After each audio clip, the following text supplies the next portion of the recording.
We all have that area in our birth chart that feels a little bit mysterious. It's sort of like hidden below the surface, and in many cases, that comes down to the 12th house. And some people can describe this house as dark or scary, but what if I told you that there are secret hidden gifts here? And in today's world, there has never been more tools to be able to help us navigate in this 12th house. In astrology, the 12th house is often associated with the subconscious mind. This is about hidden strengths, weaknesses, spirituality, as well as intuition, self-sabotage, or karmic patterns. You can try to see this as unseen aspects of yourself that slowly affect the world around you. This is where you store things that are unseen or hidden within yourself that are not readily seen in the surface level. So that's your dreams, your fears, or old karmic patterns. So in today's modern world, we do have access to things online and also in person that can help us release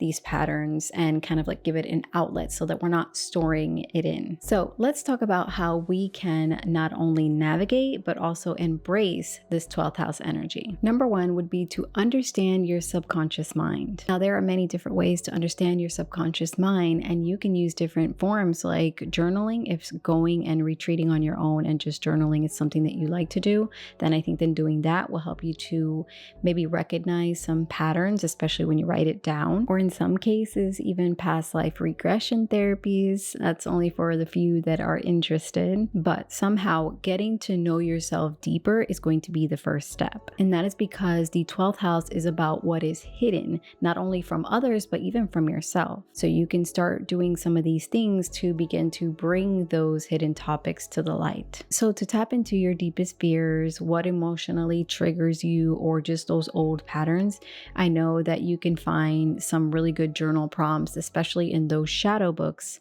that are on Amazon or on Etsy, or you can even follow a guided meditation. YouTube has plenty of them for free. Just try to find the one that doesn't have so many ads so you don't get interrupted during that meditation. And I know because I've done those long ago, and it was so annoying when you're so deep in it and then you just get interrupted with an ad. You can also spend some time reflecting on your dreams. I know this sounds a bit cheesy, but having a dream journal right next to your bed, or even just recording it. Like, I'm not much of a writer, so when I have done this consciously about writing down my dreams, or getting my dreams down some way. For me, it wasn't writing, it was actually recording it. So I would just take my phone, go to the record button, the audio record, and then just record what my dream was.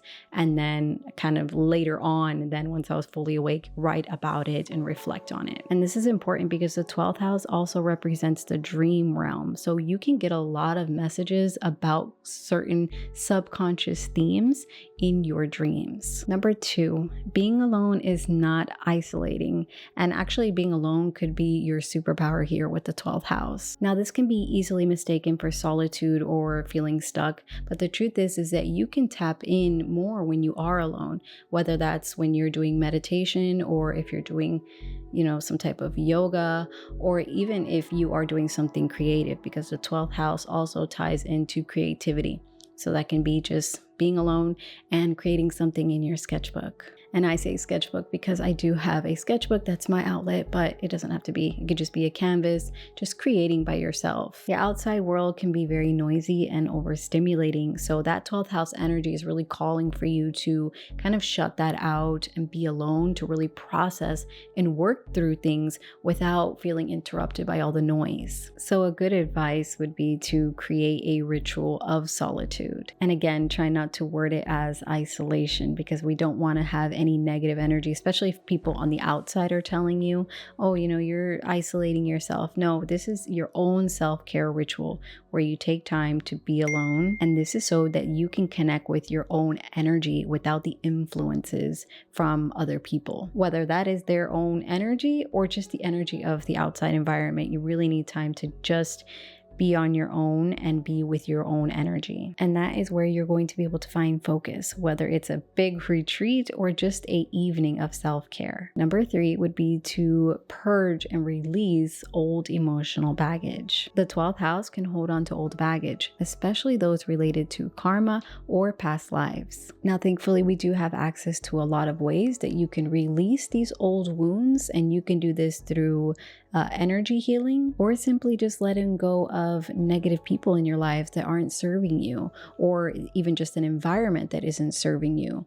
And I know that's easier said than done, and some people do it a lot easier than others, but that is important to keep in mind, especially if it is a person that is causing a lot of wounding, whether now or in the past. Another good way to release things is through sound baths or somatic breath work, and also somatic yoga. Those two are big, and I always recommend those, especially to 12th housers, because it is so powerful. And as I've already mentioned, there is a lot of access to videos like that for free on YouTube. Recognizing limiting beliefs and deciding to let them go are two ways of helping to remove and purge that energy. This house could be calling you to turn something negative from the past into something positive for the future. Number 4, listen to your gut instincts, because it is strong here with the 12th house energy. And that is because this house has a strong link to intuition as well as spirituality. And if you are someone that feels out of touch with your inner wisdom, trust that this 12th house has a lot to offer,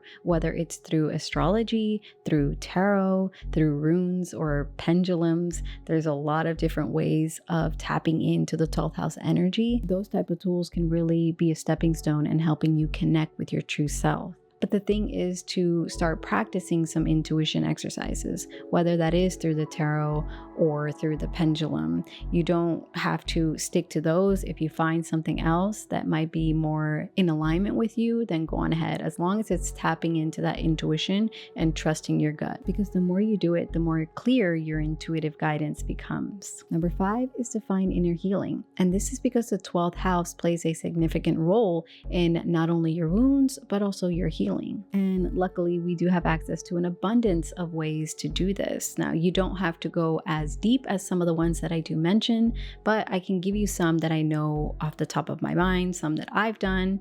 I know that some people decide to go off to, different countries to try ayahuasca. So plant medicines like psilocybin, ayahuasca are a good way to do that if that interests you, or you can simply do energy healing with Reiki. Or as I mentioned before, you can try those somatic practices like the somatic yoga and somatic breath work. Past life regressions is another good one with the 12th house. So those are just a few that I know of, but do your research and definitely pick the one that calls out to you. Just make sure that you are doing your research on all of these before choosing either a institution or a person to work with. And by using some of these methods, you can align more with your higher self and also overcome obstacles. Because with these methods, it's not just about looking at something possibly traumatic that has occurred.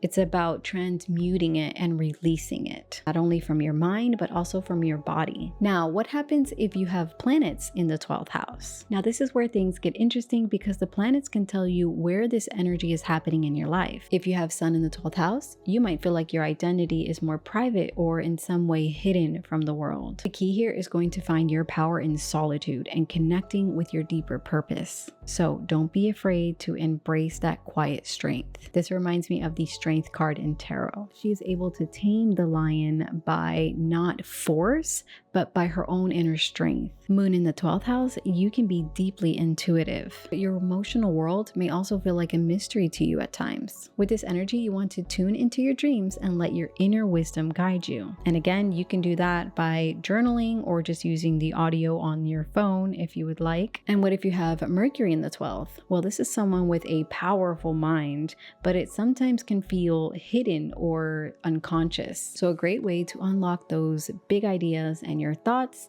is to use the mercurial energy. So either talk with someone else, whether it's a therapist or a really close friend, just talking things out is going to help. Also journaling and maybe doing some type of scripting and automatic writing. So that's for a few people that might be interested in the topic of automatic writing. The 12th house in astrology is a lot more powerful than you might think. It is about bringing those hidden topics to the surface, whether it be your past, your unconscious mind, or your your spiritual journey. Let me know what planet you have in the 12th house down in the comment section below. And if you would like to see a series of the planets in the 12th house, please let me know down in the comments so that I'm able to create a video just with the planets in the 12th house for you all. Thank you all so much for watching. Please don't forget to like, subscribe, and share if you enjoyed this video. Until next time, I will see you guys in the next one.